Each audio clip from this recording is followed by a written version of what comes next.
Okay, so you should have reread pages 156 and to 159 in your reading writing companion. These are our poems.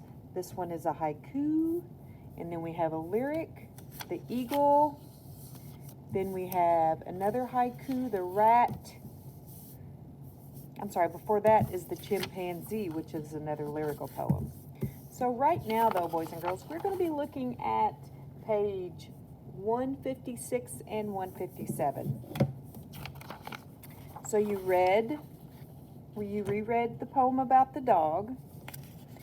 And our question on page 157 reads, or tells us, that we're going to be thinking about the point of view. So we're going to underline the word that helps you figure out the speaker of the poem and what is the speaker's relationship to the dog. So let's look over at a poem. A brown boomerang, my dog flies off, arcs his way back into my arms. So the word that helps me figure out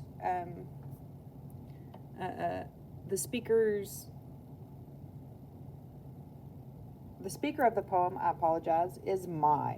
Let's underline my. Now we just wrote personal narratives, so we know if we see the pronouns my and I, that is when the author is writing about themselves. So we call that first person. So this is a first person poem. This author is writing about his dog flying into his arms. Whoops, there's my again. And so this is a first person poem.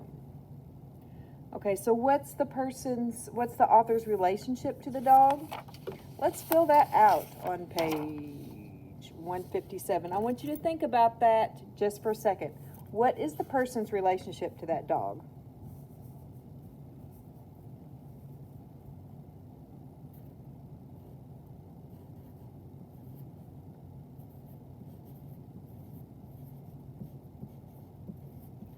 Okay, the speaker in the poem, or the author of the poem, is the dog's, what word are you thinking? That's the dog's owner.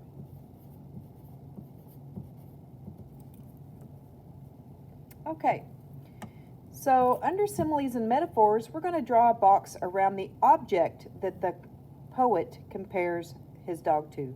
A poet's people who write poetry, so that's the author. So we're going to draw a box around the object that the poet compares his dog to. A brown boomerang. That is the object the dog is being compared to, a boomerang. Now, when we talk about similes and metaphors, this is a metaphor. A metaphor is a kind of figurative language that writers use to compare two unlike things without using the words like or as. So why might he compare his dog to a boomerang? It's the way his dog's actions are. He flies off and arcs back, just like a boomerang does when you throw it. All right, so the next part of our question on page 157 asks us, we did that one, circle the end rhymes in each stanza. Write the number of syllables in each line. And this one is talking about eagle.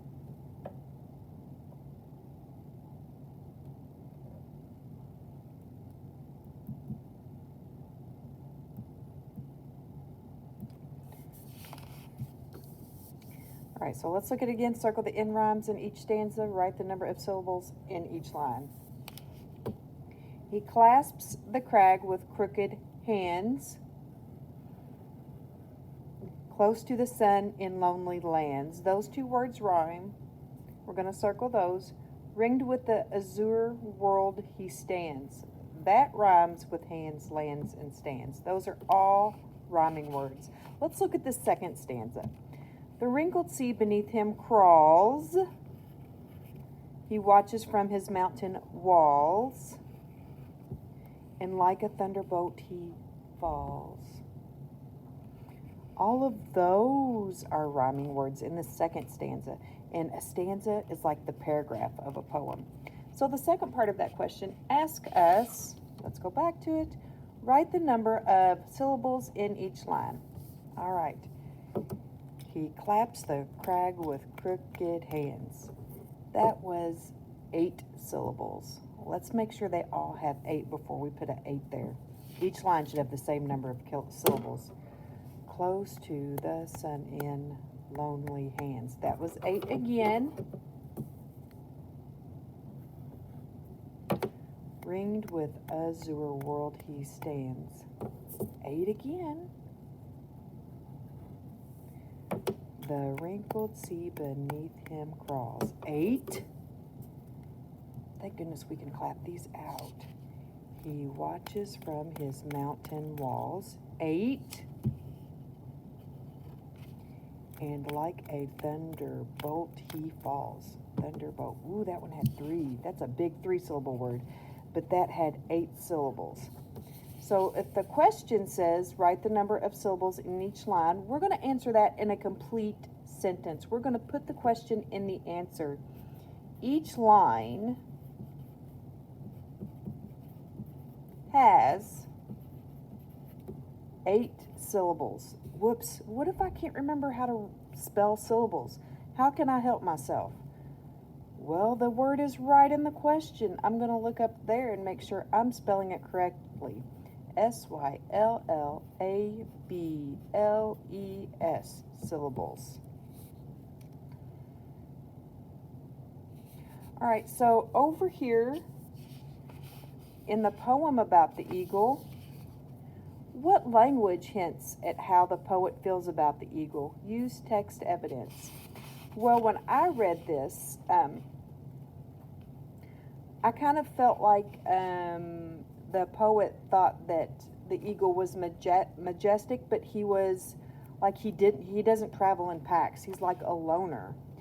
And the way I felt that is, in this second line in this first stanza where it says close to the sun in lonely lands, well, that lonely lands part of that line just kind of made me feel like he's alone, the eagle.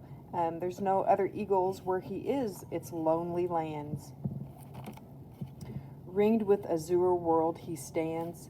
And that part kind of made me feel like the author thought that he was majestic, because this azure world kind of refers to the sky, and he stands there. He didn't say he cowers, or he didn't say he flies. He said he stands. And when we think about people standing, we think of them as noble, and we think of them as majestic and really like honored people. The wrinkled sea beneath him crawls.